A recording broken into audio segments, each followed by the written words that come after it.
Tell me this. Yeah. I always wanted to know, especially somebody who's been doing it for so long. What was your glory years? Like, if you could go back to this age and you'd be like, yo, bro, like. Well, you know what? It just keeps on getting better for me. You know what I mean? I don't want to hear that shit. No. I'm gonna keep it real with you. Like, I'm gonna keep it real with you. I'm gonna keep it real with you because, you know, there's still a lot of moments in my mind that I have not done just yet. You know what I'm saying? I know from the outside looking in, certain people would say like maybe certain performances, like the BET era was an era when people had a certain level of expectations for shows, and they were also being produced differently. So it was an actual budget versus like, you know, sometimes some award shows, they fill them up with dancers and they're non-dancers. They're not like, you know, they could do a routine, you know, but it's only for it to look big. And so now a lot of, you know, of the moments on certain shows, I mean, you know, give or take a few performers, you know what I'm saying? The expectation is just different, you know? Nobody's gonna sit there and wanna be, you know, quote unquote entertaining. I think it came directly from it being overproduced and not allowing the artists to become, you know what I'm saying? So I would say BET was definitely an era, like, you know what I mean? When I think about it, and I'm like, oh, okay, damn, how many BET awards I got? I got like 6, and then subtle flex. No, I mean, you know, I actually take pride in that because, you know, As you should. everybody doesn't give you your flowers all the time, and you know that was a time when the network was being built up to culture. You know what I'm saying? So it's like 106 in Park being catered to the culture. Yes. You know what I'm saying? Not filtered through. Exactly. Like, And it's like, oh, here goes this artist from this place. You know what I mean? Like it was a real organic.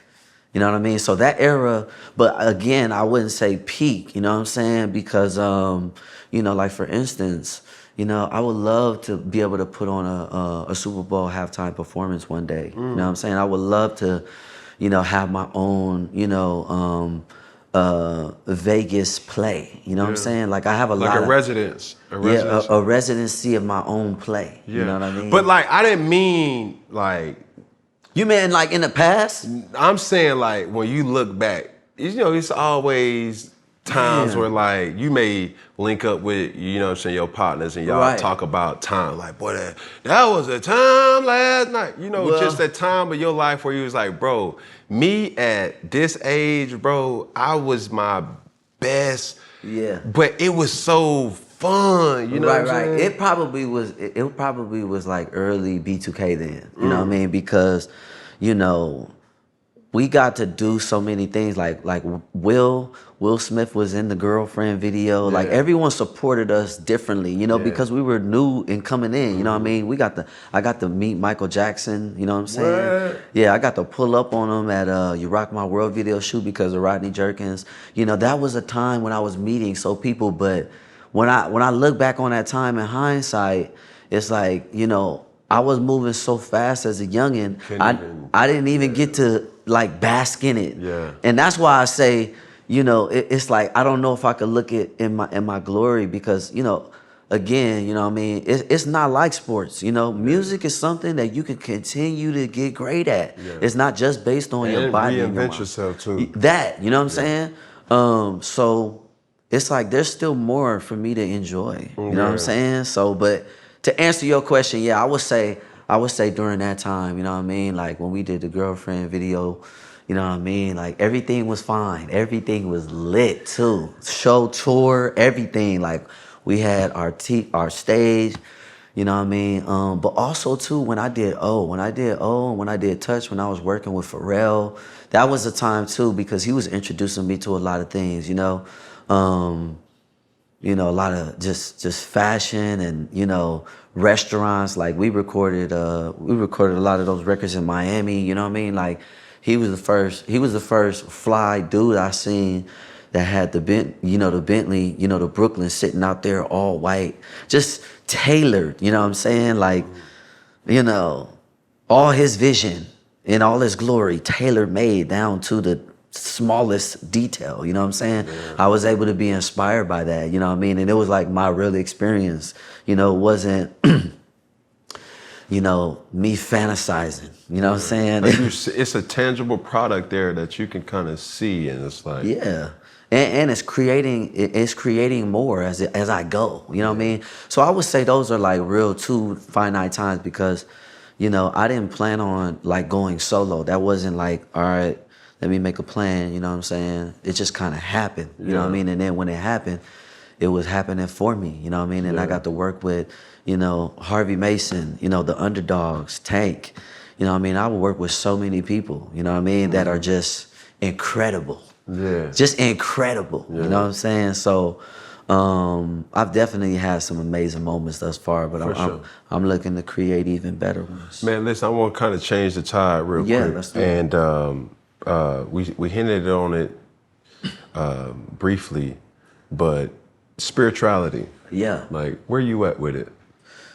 Yeah, so the thing that I love the most about spirituality is it's an inward religion. You know what I'm saying? And it's not even a religion, you know what I mean? It's a religion itself. It's or it's a ritual of self. You know what I'm saying?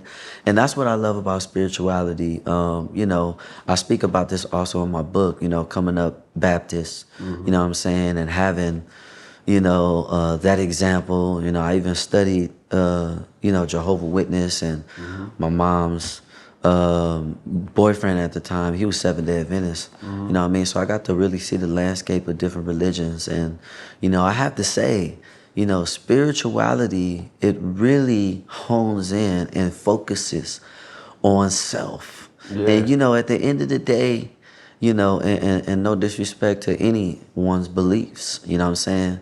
But if you cannot look inside yourself and you can't, you know what you need to do, you know, in order to change things, you know, because things must change, you know, that's a fact, you know. Snapple. Nothing stays the same, you know what I'm saying? We keeping it funky, right? As you should. You feel me? So the thing that I love about being able to explore spirituality is, you know, breath work. You know what I'm saying? I actually was invited. Shout out to Saga, you know what I mean? I went and did some of his programs. Another one of my OGs, Michael Beckwith, who also is a spiritualist, as I like to call, you know what I mean? And these are profound brothers that have just, you know, wealth of knowledge and experience, and, you know, my experiences has carried me to this place, you know, of ultimate trust within myself, and has introduced me to, you know, the accountability of self. And if you can't, you know, hold yourself accountable, then, you know, nobody else will.